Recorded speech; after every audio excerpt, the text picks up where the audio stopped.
I chose private lessons because I've lived here about a year and a half now, and I've been with different courses the entire time.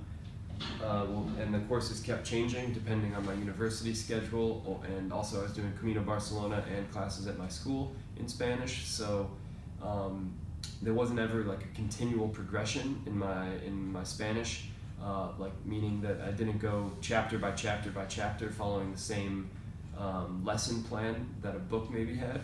So I chose to do private lessons because I felt like there were certain gaps that I had missed, like certain things that I had learned and that hadn't really practiced enough, or maybe even hadn't learned, and I needed to fill in those small gaps with more private attention than a class would offer me. Because, for instance, I don't want to redo an entire B1 level course to correct any errors because I'm higher than that, but it's still important to go and correct those small details.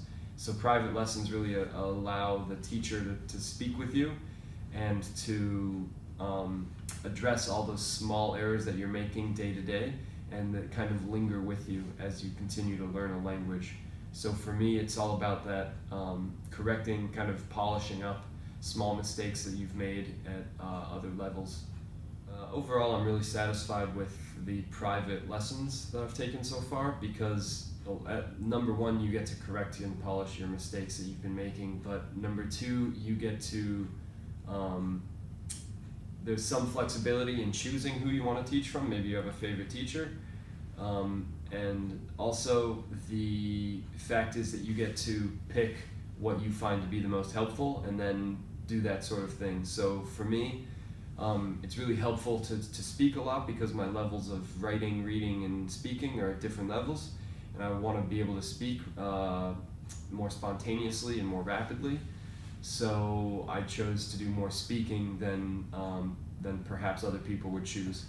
And one of the things that I got to basically influence in the course material was we speak, then my teacher would write down phrases that I had said either correctly or incorrectly, and I had to say whether I thought this was correct, whether I thought it was incorrect, and then go through and correct my own mistakes.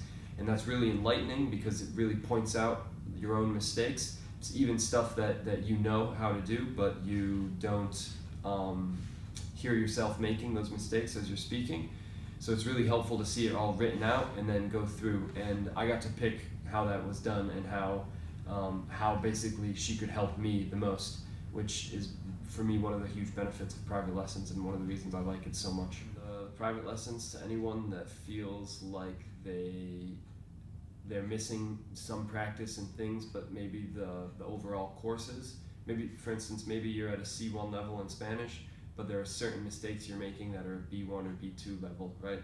And those are going to be super easy to correct if you pay attention to only those errors. So I would recommend it to anyone that really wants to polish up certain aspects of speaking Spanish that maybe they swept over too quickly in the past, in order to get to the level that you really feel you could be at. Hasta luego, and I hope to see you here at Camino in the future.